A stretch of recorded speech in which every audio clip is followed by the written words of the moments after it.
धाम की जय, सदगुरुदेव की जय, जगह स्थान की जय। तिलक भाल तनु अकल अनुपा, सोई यम अगम कहो जे नीरो पा। निज अंकुर यणे रूप गते आवा, ताहिते तिलक अणि अग्र बनावा। ज्ञान संप्रदाय अध्यक्ष स्थापक धीमंत धर्म धुरंधर कैवल कर्ता के पाठ्यांश, जगत में बसे हुए सभी जीवात्मा और सभी ज्ञान संप्रदाय के धर्म पंथों ज्ञान से सबको जो ज्ञान दिखाई दे रहे और सबको समझाते हुए कहते हैं कि तिलक भाल तनु अकल अनुपा। जो अंतर का जो तिलक है और बाहर का तिलक है, पर जो तिलक है वो लक्ष्य की अंदर से कैसे ले जा सकते हैं, लक्ष्य के द्वारा हम तिलक को कैसे समझ सकेंगे। वो लक्ष्य से अंदर का तिलक, अंदर का जो अंदर का जो घाट है वो लक्ष्य से ही वो तिलक वत बनता है। और लक्ष्य जब तिलक वत जब घाट बनता है तब तिलक आकार हो जाता है। जब अंतर का जो तिलक, अंतर की जो तिलक की जो छाप है वो अंतर में वो तिलकार हो जाती है। जब तिलकार होती है तभी तो वो तिलक अंतर का लक्ष्य का काम करता है। वो तिलक अंदर में बिठाने के लिए अंदर में मजबूती होनी चाहिए और वो समझना बहुत मुश्किल है। पर आप जब तिलक का छाप लेके जाओगे और जब अंतर में वो भाव रखोगे तभी तो अंतर का तिलक अंतर का घाट में बसता है। इसलिए बोलते हैं कि तिलक भाल तन अकल अनुपा। ये वो तिलक है, वो अक्ल है जो कोई किसी में अंतर में कड़ी नहीं सका, वैसा तिलक है। अंतर में उसकी छाप है, वो अंतर में कोई दिखाई नहीं दे रही और वो तिलक वो बनता है। और तिलक ही वो अंतर का जो अंतर का घाव अंतर में ही दिखलाता है। इसलिए बोलते हैं कि सोई हम अगम कहूँ जे निरूपा। जो अंतर का जो तिलक है हम अगम है और कहे वो निरूपा, उसका निरूपण जिसको करके आ जाता है, जो अंतर में वो जान सकता है, जो इसको अंतर में विख्यात कर सकता है, वो अंतर में बिठा सकता है, वही तो उसका निरूपण है। उसका निरूपण वही तब कर सकता है, बाकी तो उसको वो समझ नहीं पा सकेगा। इसलिए अंदर में वो जांचना है, अंदर में वो तिलक से वो भाव दिखाने का है। तिलक से ही तिलक का बाहर का भाव दिखता आता है। इसलिए बोलते सोई हम अगम कहूँ जे निरूपा। जो निरूपण तिलक है, जो अगम गम वाला है, जिसकी जो गम नहीं पता, जिसका जो कहाँ से उसको कहाँ अंदर डाला हुआ है, कहाँ अंदर बिछा हुआ है, उसको हमको समझ अंतर में होनी चाहिए। इसके लिए तिलक में अब जानिए और अंदर वो बिछाइए अंदर का भाव, तो ही अब आप सोई उसको जान सकेंगे।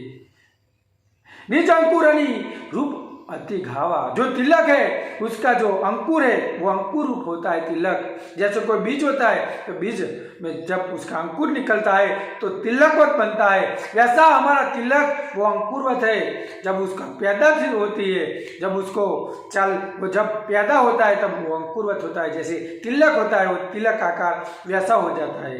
इसलिए तिलक वो बाहर का तिलक वो अंकुर का है, पर आपका जो अंतर का जो अंकुर है वो भी तिलकार है।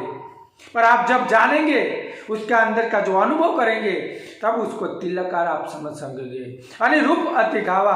वो जो अनिरूप है, जो अणि की जो धार पर बिछा हुआ है। जब आप कोई काम करते हैं, किसी को काटने का, तो उसकी धार अच्छी होनी है। उसी तरह जब आपका तिलक अंतर में जब उसका भाव ज्यादा बढ़ाने का है तो अंतर की जो धार होती है वो मजबूत होनी चाहिए और उसका वो डर कभी अंतर में आता नहीं है। जब उसका अंतर का जो अन्य अग्र रूप है, अन्य अग्र रूप जो तिलक है वो कभी अंतर में होता है तो उसको कभी डर भय होता नहीं है। पर जो बाहर का तिलक में जब जाते हुए उसको तो पूरी जिंदगी बाहर ढूंढे। इसलिए तो कबीर साहब कहे कि मुझको का तू ढूंढे रे बंदे, मुझको का तू ढूंढे रे बंदे, मैं तो तेरे पास में। ना तिलक ने त्रिचुर का मैं तेरे विश्वास में। बाहर का तिलक में नहीं, मैं तेरे अंतर के विश्वास, जो अंतर वाला जो तिलक है मैं तेरे इसके विश्वास में है। और वो जो श्वासोश्वास में मैं तिलक में तेरा खाट कर देता हूँ, खाट ही करता हूँ। जब श्वासोश्वास में जो तिलक होता है, उसीलिए बोलते हैं कि जो इंगला होती है और पिंगला होती है, उसमें से जो बीच वाली जो होती है वो तिलकाल हो जाती है। जब दो नाली एक होती है तो बीच में जो उसे सुषुम्ना नाड़ी बोलते हैं वो तिलकवात होती जाती है, और वही तिलक का आकार बना देती है। दो नाड़ी एक होती है तो तिलकार हो जाती है। इसलिए तिलक को सही तरह से पहचानने का,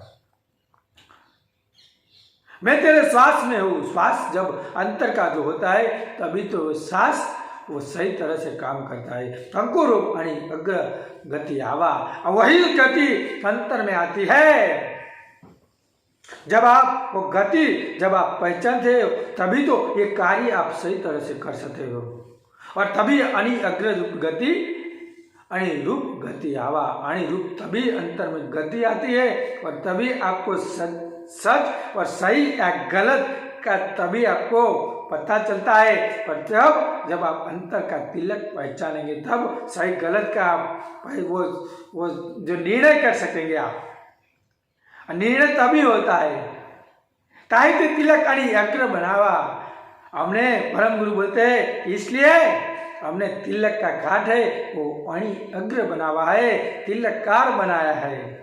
और जैसा तिलक वैसा हमारी छाप है। हर एक जगह आप देख लो, अंतस का जो अंतस्करण होते हैं वो भी तिलककार होते हैं। उसका जो भाव होता है वो सब लागणी होती है, वो भी तिलककार होती है। जब तिलकार पूरी दुनिया तिलकार भरती है तो अंतर का भी तिलक अंतर में जांचना पड़ेगा। जब आप तुल्य जब आपको परम देव में जाना पड़ेगा तब सभी जो अंतर की जो तत्व सामग्री है वो भी तिलका है। समझने का, जानने का, और उसमें रच जाने का। जब उसमें रचेंगे तभी तो बाहर निकलेंगे। इसलिए रम जा और इसमें रच जा, रचेगा तभी तो उसमें रम जाएगा। और वही रमेगा प्रणव, उसको बोलते हैं हम रमेति राम, रमता प्रणव बोल से उसको। और वह जब रम जाता है तभी तो अंदर रच जाता है। इसलिए अंदर रच जाने का, और तभी अंतर का जो अनि अग्र रूप है वो तभी तो आपको दिखाई दिलाएगा। इसलिए आगे बोलते हैं कि जब आप तू अंतर का अंतर में जाएगा, अंतर पट का जब तू पहचानेगा तभी तो तेरा जो भाव है वो ज़्यादा से ज़्यादा बढ़ता जाएगा।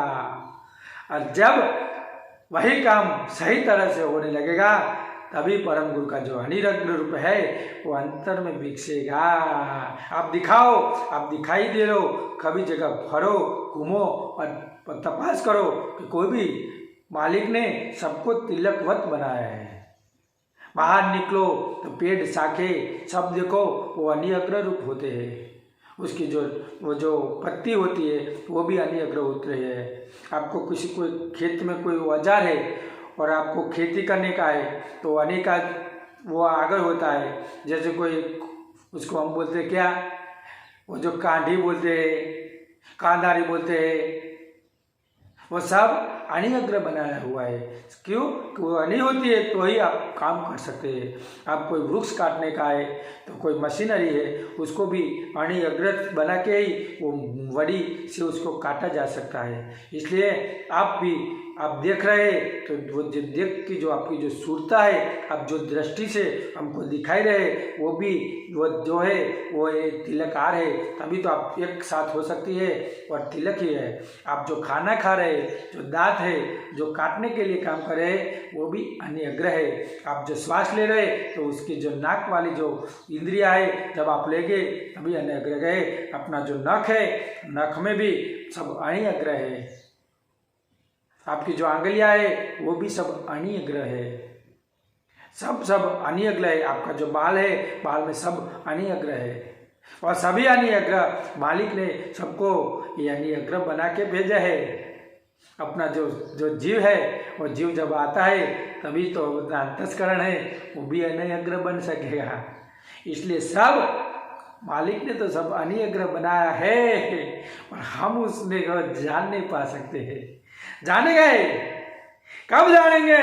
तब अंतर में लेंगे तब जानेंगे, बाकी इसके जान नहीं सकेंगे। जानेंगे तभी तो इसको अंतर में उसका भाव दिखलाएंगे ना।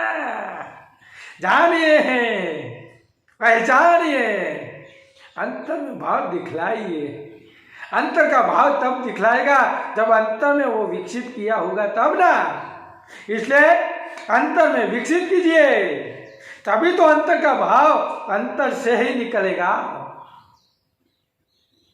इसलिए परम गुरु ने तिलक आणि अग्र बनावा, तिलक भाल तनु आणि अग्र रूपा, आणि अग्र भाल तिलक। इसलिए बोलते हैं कि भाल तिलक भवन को छेदे आणि अग्र कालज कर्म छेदे। भाल तिलक जो भाव है वो भाव को भी छेद कर निकल जाता है, और भाव में भटके वो पूरी जिंदगी लटके। जो भाव को छेद लिया, हमारा तिलक परम गुरु का है, वो भाव है, वो संसार का जो सब उसमें रचे पूछे हो उसको छोड़कर, उसको छेद कर, उसको बाल तिलक रूप हो जाता है। तब वो संसार का जो भाव है उसमें से निकल जाता है, तब वह साइड बाल तिलक इसको अंतर होता है। इसलिए क्या बाल तिलक भवन को सेदे अनियग्र कालज कर्म छेदे। तब उसके संसार में जो रुचि है वो नहीं रहती, तब उसकी जो भावना है वो अनियग्र हो जाती है। और जो कर्म है वो तभी कटता है। कर्म कटे बिना फंद ना फाटे।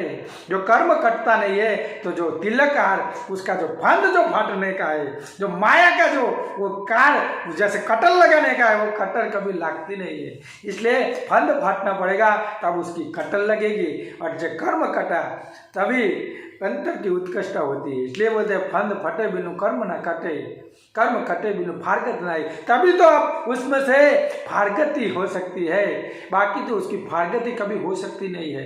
फारगति बदती बिना अंतर का आत्म तत्व नहीं।